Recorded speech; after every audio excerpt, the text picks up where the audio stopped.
आज की इस वीडियो में हम पढ़ेंगे productivity and how productivity is determined. Productivity क्या होता है और कैसे ये डिटरमिन होती है productivity. So first of all पढ़ते हैं productivity. It refers to the quantity of goods and services that a worker can produce for each hour of work. Productivity किसको कहते हैं? जब हमारे पास गुड एंड सर्विसेज एक ख़ास मिकदार में एक वर्कर प्रोड्यूस कर रहा हो हर घंटे में, ठीक है, काम करने के बाद, तो उसको हम क्या कहते हैं? प्रोडक्टिविटी। ठीक है, एक वर्कर है, 1 घंटा काम करता है और फॉर एग्ज़ाम्पल वो 40 या 50 वो गुड्स या सर्विसेज प्रोड्यूस करता हो, ठीक है, तो उसको हम क्या कहेंगे? Productivity. So how productivity is determine. Productivity किस तरह डिटरमिन होती है?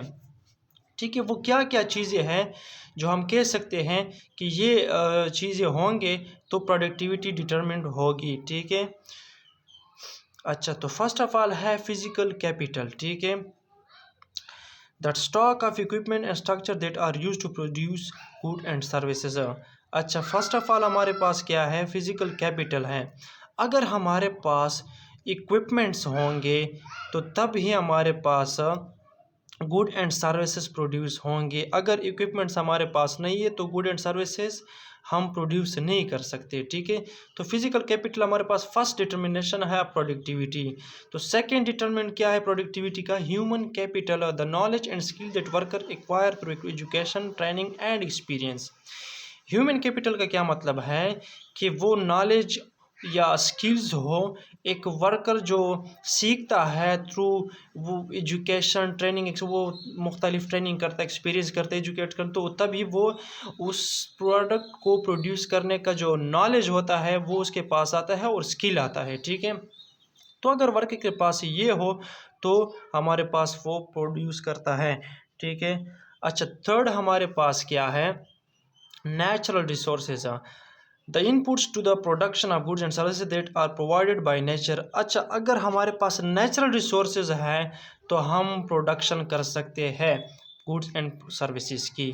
अगर हमारे पास नेचुरल रिसोर्सेज हैं तो हमारे पास ह्यूमन कैपिटल क्यों ना हो, फिजिकल कैपिटल क्यों ना हो, लेकिन हम प्रोडक्शन नहीं कर सकते क्योंकि हमारे पास रिसोर्सेज है ही नहीं। सही है, तो हमारे पास थर्ड डिटर्मिनेंट ऑफ प्रोडक्टिविटी है।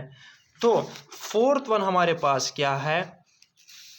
Fourth one, technological knowledge, the understanding of the best way to produce good and services. अच्छा, हमारे पास टेक्नोलॉजिकल नॉलेज भी होनी चाहिए। ठीक है, ताकि हमें बेस्ट अंडरस्टैंडिंग हो, हमें पता हो कि कैसे जो एक गुड एंड सर्विस हम प्रोड्यूस करें उसको हम कैसे अच्छे तरीके से, एफिशिएंट तरीके से उसको हम प्रोड्यूस कर रहे हो। टेक्निकल नॉलेज हमारे पास होनी चाहिए उस गुड एंड सर्विस को प्रोड्यूस करने में। तो ये हमारे पास 4 डिटर्मिनेंट ऑफ प्रोडक्टिविटी है। ठीक है, उम्मीद है आप लोगों को समझ आएगी। Thank you so much.